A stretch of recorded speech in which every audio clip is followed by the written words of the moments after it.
Hi అండి, నమస్తే. ఇక మా నోకరాజు గారు మళ్ళీ ఆకుకూరల కోసం రెడీ చేశారు. ఇందులో కొత్తిమీర, ఆకుకూరలు అన్నీ ఉండేవి.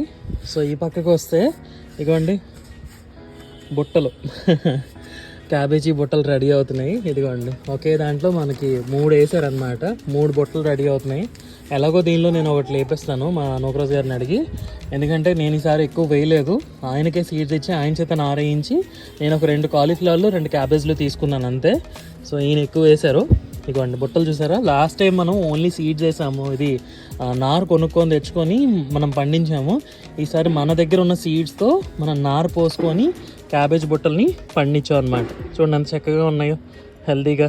మనమే క్యాబేజీ పండించుకొని చక్కగా మనం తినచ్చు అనమాట.